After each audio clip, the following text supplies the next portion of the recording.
અમદાવાદના બોપલ વિસ્તારમાં 10 નવેમ્બરના રોજ કાર ધીમી ચલાવવાની ટકોર કરવા બાબતે MICAના વિદ્યાર્થી પ્રિયાંશુ જૈનની છરીના ઘા મારીને જાહેરમાં હત્યા કરવામાં આવી હતી। આ હત્યાના આરોપી વિરેન્દ્રસિંહની 13 નવેમ્બરે પંજાબની સંગરૂરથી ધરપકડ કરવામાં આવી છે। આ કેસમાં વધુ એક વળાંક આવ્યો છે। હવે તેની કારમાં બીજી એક વ્યક્તિ પણ હોવાનું સામે આવ્યું છે। ત્યારે આરોપી વિરેન્દ્રસિંહને પોલીસ ઘટના સ્થળે લઈને પહોંચી હતી। આરોપીના હાથ ઉપર દોરડા બાંધેલા હતા તેમજ સમગ્ર ઘટનાનું રિકન્સ્ટ્રક્શન કરવામાં આવ્યું। પોલીસ તપાસમાં સામે આવ્યું છે કે હત્યાના સ્થળેથી માત્ર 300 મીટર દૂર જ વિદ્યાર્થીની હત્યા કરી હતી। હત્યા કર્યા બાદ આરોપી પોતાના ઘરે ગયો હતો અને તે જ રસ્તેથી પરત ફરીને ગાડી બદલી નાખી ફરાર થઈ ગયો હતો।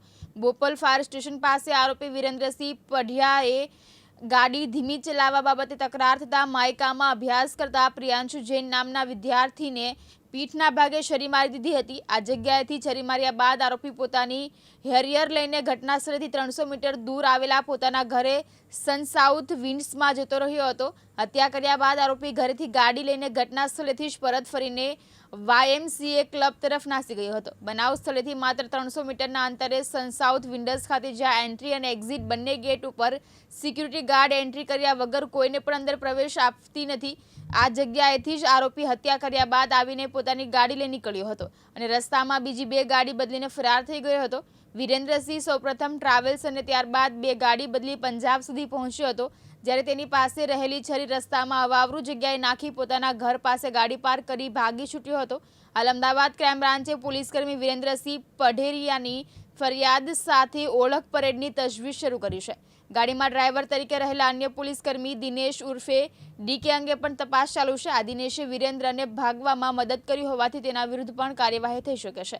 વિદ્યાર્થી પ્રિયાંશુ સાથે હત્યા પહેલા થયેલી માથાકૂટના CCTV પણ સામે આવી ચૂક્યા છે। પ્રિયાંશુ અને તેનો મિત્ર સન સાઉથ સ્ટ્રીટ એપાર્ટમેન્ટથી બુલેટ ઉપર નીકળે છે।